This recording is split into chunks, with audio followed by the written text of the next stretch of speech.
Hey, so I'm about to head out with my mom. We're going to Charleston today, and I thought I would show you. I'm not an outfit of the day type of girl, but I thought I would show you this because I think it's pretty cool. This is one of the perks I think is really awesome of being in China. So this is what I'm wearing. Okay, sorry about this big pile of stuff here. But these shoes, I really like old school Pumas. I know. They're pretty cool. I really like them. But I got these in China and they're fakes. And they look so like the real thing. I don't have a pair of actual Pumas to compare them with, but I have gone to a couple stores and looked at them side by side, and you can't at all tell that they're fakes. China's got a lot of shops, like it'll say like New Balance, and you walk in and everything looks exactly like New Balance sneakers, but the price of course is much cheaper and they're not New Balances. But then there's a lot of really horrible fakes in China. There's some that are just like, did anyone take the time to, like, I don't know, even invest in it looking kind of real, but I really am impressed with these. A friend of mine, actually, this guy I was dating in China, sent these to me at my work. It was a really cute gesture. And I opened the box and I was like, wow, these are so awesome. I can't believe he got me these, because I was talking about how I wanted to get a pair of like old school blue Pumas. And so he sent them to me at my work, and everyone there was like, let me see, and they looked and they're like, oh, these are very good fakes. And I was like, what? No way. But yeah, they're fakes, and if I was smart enough, I would have bought a bunch of other fakes in China because they're so pricey. Shoes are just so pricey here, and you really can't tell the difference, No one has stopped me yet on the street and been like, hey, you're wearing fake tennis shoes, so...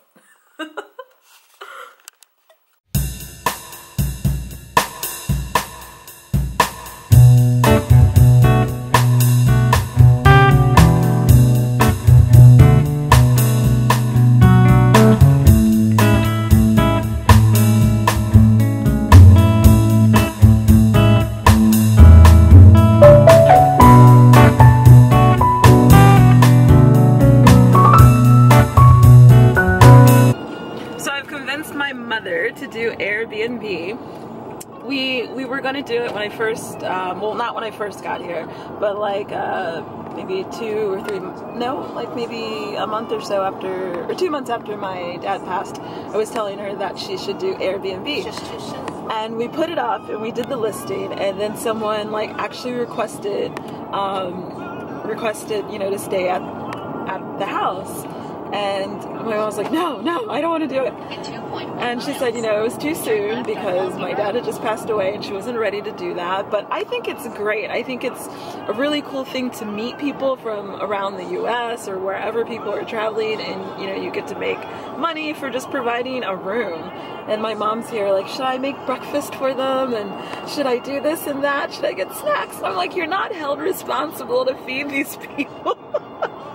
They just need a place to stay, that's all. But I think it's fun. I've enjoyed my time, at Airbnbs. I like to cook. My mom loves to cook, so that's another thing. I think she should also like try to do a food truck. I think she would be very good doing that. She should check into it at least. I would help her out while I'm here. Yeah, while you're here. But I think it would be awesome. My mom's such a great cook. She's a phenomenal cook. So yeah. But yeah, we're heading to Charleston. The last time I was in Charleston was a complete disaster. I was dating this guy who, I can't believe I'm actually admitting to this, I dated a Trump supporter. I know! Everyone told me not to do it. Everyone was like, such a bad idea. Your views, you're so open and liberal and blah, blah, blah. But, you live and you learn and you move on, and that is what I did. But yeah, we were actually, it wasn't so bad. Like in the beginning, we obviously got along. There were some things that I thought were a bit red flaggish, but I just thought maybe I'm prejudging this person because they are voted, or they voted for Trump and still support him and can find no wrong with anything he does. But so this guy I dated, let's call him Jim. So I met Jim online, and at the time my dad was still living and I was caring for my dad with my mom, so it was like a full-time job. Like, I didn't have time to do anything else. My dad was really sick and there was just a lot that had to be done. So me and Jim kept texting each other back and forth, which I thought was really nice. And you know, he made it clear that, you know, he was praying for me and my family, and he really wanted to connect and hang out and blah blah blah. And it never seemed like a good idea because, like I said, I was taking care of my dad. And then my dad passed and I had, you know, a little bit of free time, and it's like I came here and I didn't really know anyone except my mom's friends. So I just... all married and old. She just said they're all married and old. I don't know if you heard that. I'm sure you did. I guess I don't have to repeat it. But so Jim and I met. He lived in Wilmington, which is about 45 minutes from where I'm at currently. And we met and we hit it off. He seemed like a really cool guy. So we decided to make a date of paddleboarding, which was like our next date. We went paddleboarding. It's tough. I never knew how tough paddleboarding is. Like, it really takes a lot of ab muscles because you're not really like, it's just tough. I didn't know it would be so tough. It just looks so easy when you see people standing up on those boards and like having fun, but it was quite tough. I feel like I got the hang of it. I've got good balance, but I did fall in the water. And yeah, it was a fun time. It was a very fun time. So, you know, he had explained to me that he was looking for the person he wanted to marry, and I have never been a person who was on that fast track, and he explained that he was on a fast track to get married and to have kids. So things were moving at like a lightning pace, and I should have been honest because I know myself and I know that I've never desired to get married and I've never desired to have children. I love children. I love working with children. I love teaching. Yeah, I love children, but I don't desire to actually have any of my own. There's enough in the world already. So I should have been honest with them in the beginning, but I was like, well, maybe, you know, he was very attractive too, which is another reason I wasn't quite honest. But you know, I was like, maybe being married and having kids won't be a bad thing. Maybe I should just see how this goes with this person and, you know, make a decision from there, because that's how I usually date people. It's not like I ever have an agenda in my mind to be like, oh, you know, I'm with this person because X, Y, or Z. I've never been that kind of person. I just want to see where things go. But so Jim was on the fast track to get married, and things were so super quick. So from the first date, actually the first date was when we met each other, and then the second date was the paddleboarding, and then, you know, we would just spend time at his house in Wilmington, which was really cool.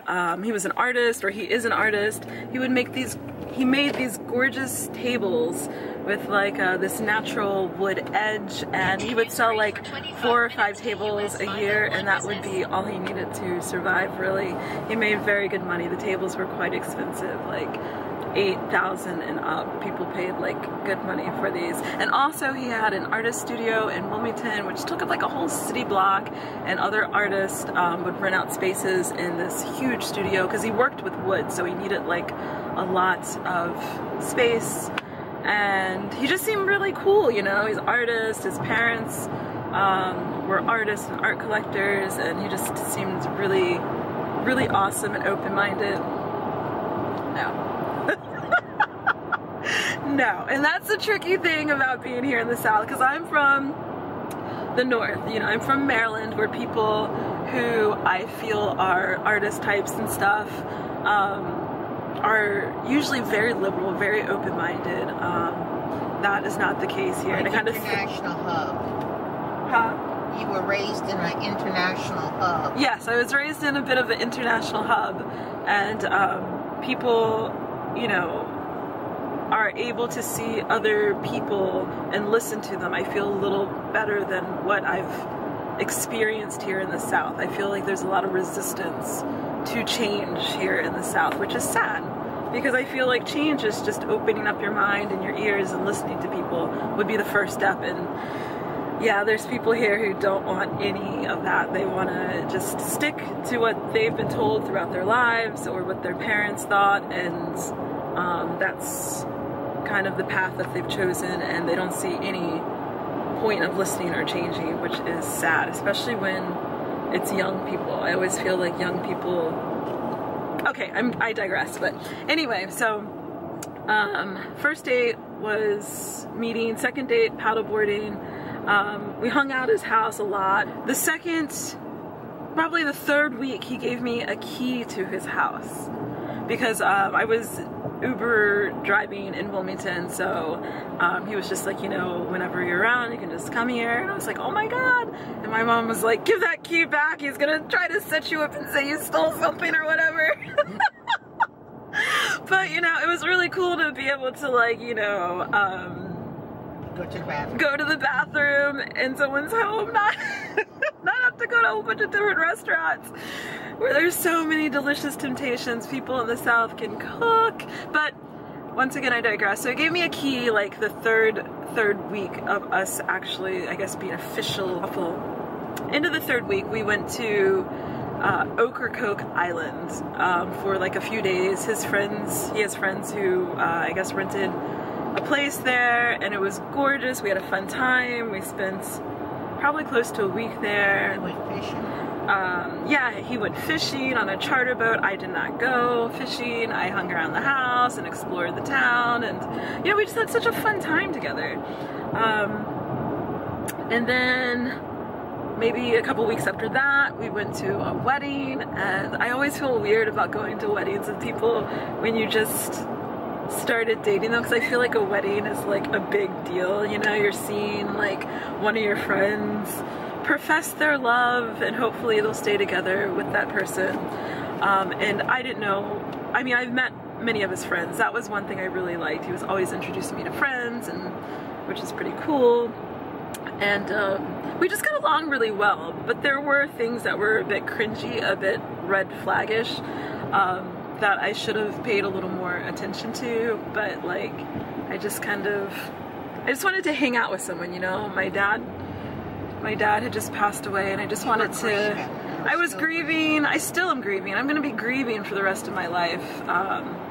You know, I don't see how anything prepares you for that kind of loss. You know, someone so influential and important in your life is just gone.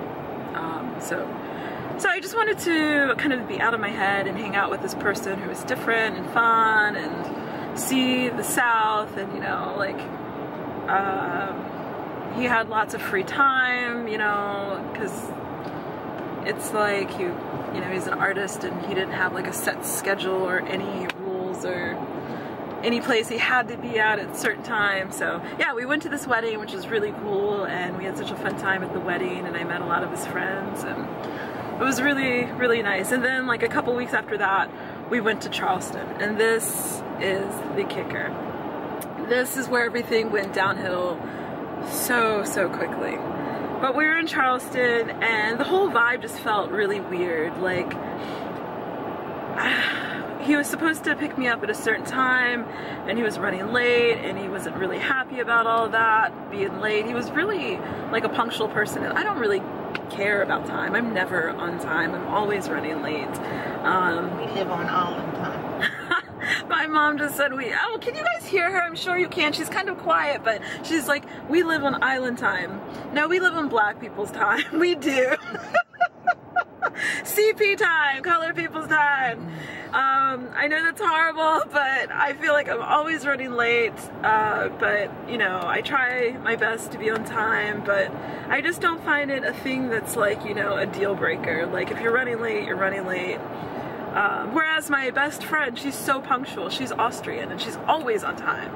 I mean, she's always like she's just always at the top of her game, always on time, always getting things done ahead of deadline. I really admire that, but I am not that person. I am usually running late, and my good friends know that about me. But anyway, so Jim and I went to Charleston, and the beginning of the trip, it was cool. I mean, he was running late, no big deal with me, but he really was like not happy with that. So we have a fun time, we're driving there, you know, we stop at a couple places to just check out the sights as we're on our way there. I just want to stop for a second and just show you guys how beautiful North Carolina is. Actually, we're in South Carolina right now.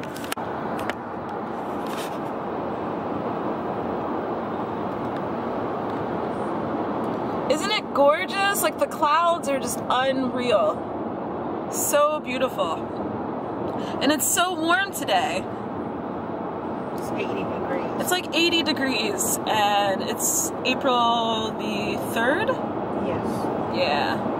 And look at this field. It's got like this red kind of flower thing. I don't even know what it is, but it's just gorgeous. They're weeds. My mom's like, they're weeds. I want to say there's some sort of exotic lavender type plant that turns red, but yeah, they're probably weeds. But yeah, it's just a beautiful, beautiful country. The US is very, very, very pretty. Okay, so Jim and I, we're on our way to Charleston. We stopped at a couple places. I think we stopped at some bars, and we're just having fun.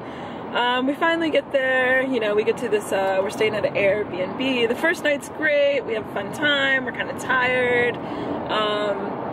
Actually, before we got to the Airbnb that we were staying in, we stopped at like this little mall place, and I don't know why we stopped, but I was like, oh, there's a Sephora, and I need to like run in and get some mascara, because I was running out of the mascara that I use. So like I ran into the Sephora, and I know that I was pretty quick about it because I knew what I wanted to get. I'm not a person who's like, oh, let me check out everything that's in here. I went, got the mascara, and I'm up at the register, and he comes behind me. He wasn't in the store. He went somewhere else. So he comes into the store, and he's behind me, and he's like, hey, let's go. I was so shocked. I've never had anyone treat me or try to strong arm me in any way like that, especially someone that I dated. Like, I just thought that was so weird. And I was like, what do you mean, let's go? I'm in line. Once I finish checking out, then, you know, I'll meet you. And he's like, all right, I just don't like the smell in here. I'm just gonna be outside. And I was like, okay, sure. But I'm just wondering, are there women out there who, I guess there are, who, if that happened, you would just go? I hope not. I really hope that you would just be like, hold up, Jack.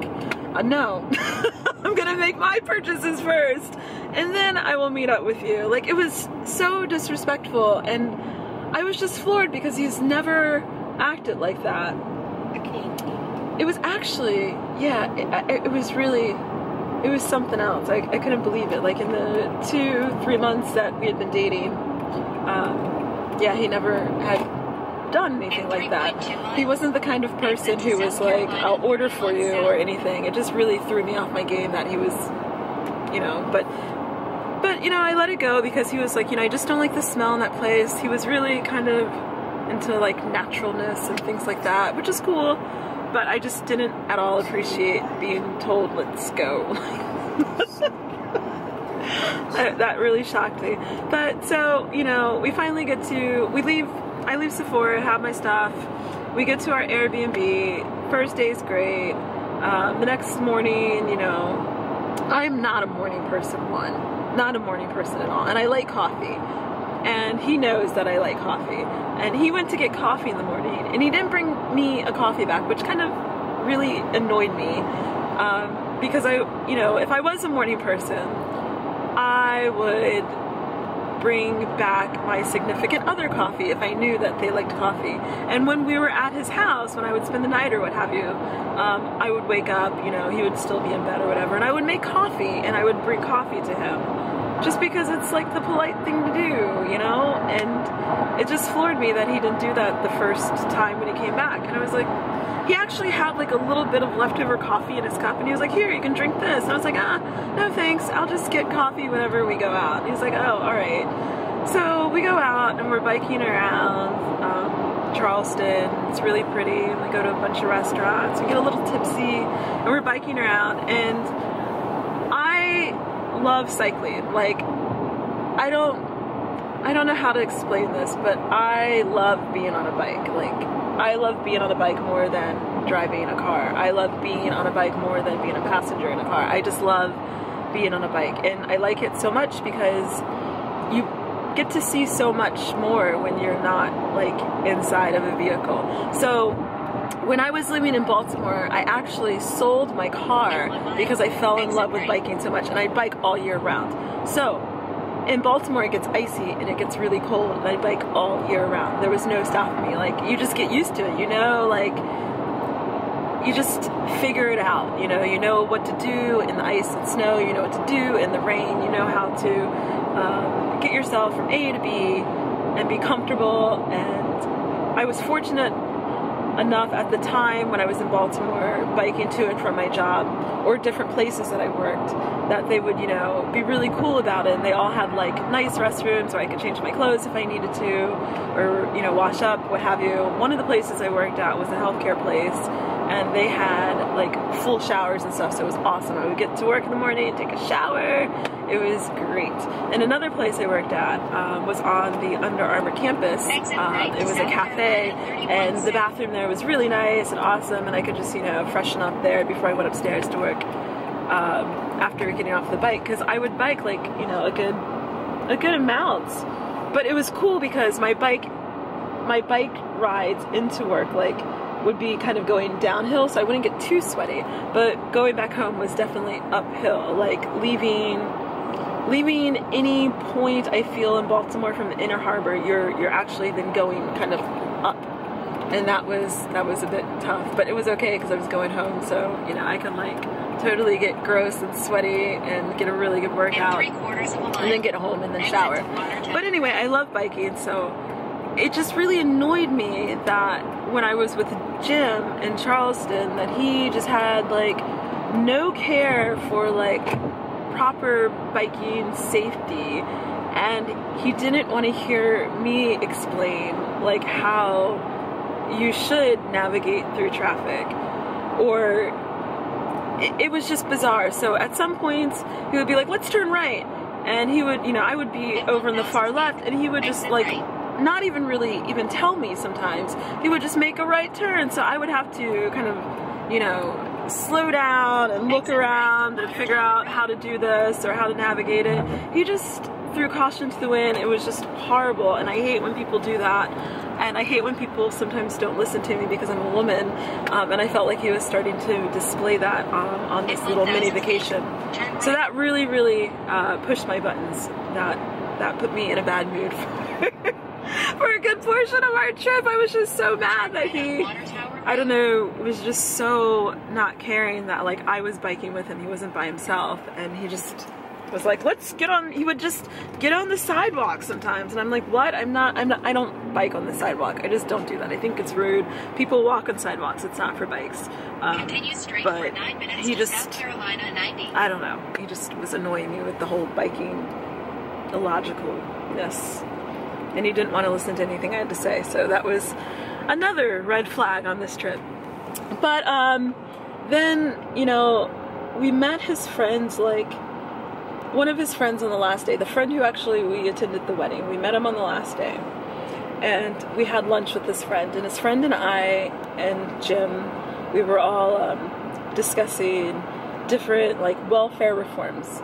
And it's not like we were discussing like food stamps or people having too many children. We were just talking about how education plays a role in welfare reform, and how it seems get stuck. Yeah, how people get stuck, and how we could change views and mindsets through schooling, through education. And Jim, the person that I am dating, just screams out a total illogical, stupid, asinine comment what about forced sterilization?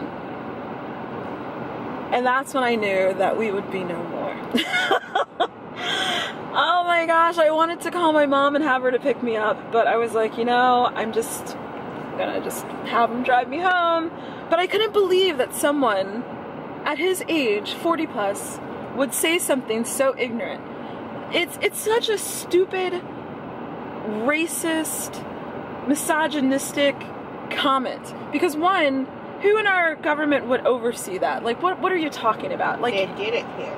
well, yeah, they actually did it in North Carolina, and they're still making payments and lawsuits to these people's families who they forced sterilized and didn't even tell them that they had sterilized them. Like, women found out after the fact. They lied to these people. So, and it actually happened in North Carolina, but Jim swears that he had no clue that this happened. 45 years ago. About 45 years ago. Wait, was that like late 60s, early 70s?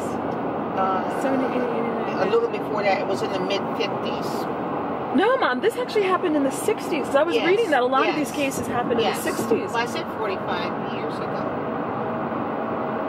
Okay, yeah. But, I mean, it actually happened here in North Carolina, and they're still making payments to these people and reparations to these families. Not that you can pay someone for taking away the chance to have a child and not even tell them. Like, what kind of person does that? But the fact that he even said that, it blew my mind, and it just totally made me very ill that, like, I ever let this person into my comfortable space, that I ever got physical or intimate on a physical level with this person. It made me, like, it's still, like, I just get so sick thinking about it, but it was just such an ignorant comment. And it gets worse, because on the way home, you know, obviously, after saying that comment, oh, and his friend was very quite liberal and was just like, I can't believe, you know, that you said something so ignorant. We were both, his friend and I, were just shocked, and we were trying to talk to him, and he doesn't want to listen. Like, I started to notice that he just didn't want to listen to anything anyone had to say. Like, he just was Mr. Know-It-All, and it just, I don't know, I can understand why he's on a fast track to get married and have children, and I can understand why it hasn't happened for him at his age, because, you know, I think in a relationship, it's not what I think or what you think, it's actually listening to other people and being, what's that word? It's about, what's that word I'm looking for? Compromise, and just listening to someone, and he wasn't capable of those things. But yeah, his friend was in total awe, and his friend was like, you know, his friend actually was like, Unica, I'm so sorry. I'm like, you know, don't be, you know, you didn't say it, you don't think that way. I'm sorry, because I wasted a good 3 months of my life with this person without knowing who he was. Oh, I wish I could get that time back. But, you know, like I said earlier, you live and you learn and you move on. And that's what I did. And, oh, on the way home, it was even worse. Charleston is only like 2 hours away from where I live. And we stopped like a couple times on the way home at a bar because he insisted that he needed to get a drink. And he was just, for someone in their 40s, I would just expect him to be more mature. He was like, you know, it's not working out with us, blah, blah, blah. You don't do this, you don't do that. And I guess he was trying to pick a fight with me on another issue, but I wasn't giving into it. I just wanted to stick to, you know, what was the issue of the ignorant comment he said. And then he said, you know, the world would be a post-racial society if it wasn't for people like you bringing up race all the time. Yeah. I was blown. My mind was just, it's like, where did this come from? Who are you? How did this happen? And where was his hood? I know. Oh my gosh, I don't understand. Like, he hid who he truly was for 3 months. I don't know. But now when I think about it, there were definitely some cringe-worthy red flag things that I shouldn't have overlooked as well in the very beginning, but I did. And yeah, so hopefully this trip to Charleston and this trip on the way back will be much better with my lovely mother than it was with Jim. I'm hoping to see Charleston in a new light. It's a beautiful day out. I think I'm gonna have I know I will have a much better time, much more fun time. Yeah, I'm looking forward to discovering Charleston again and just having a fun time.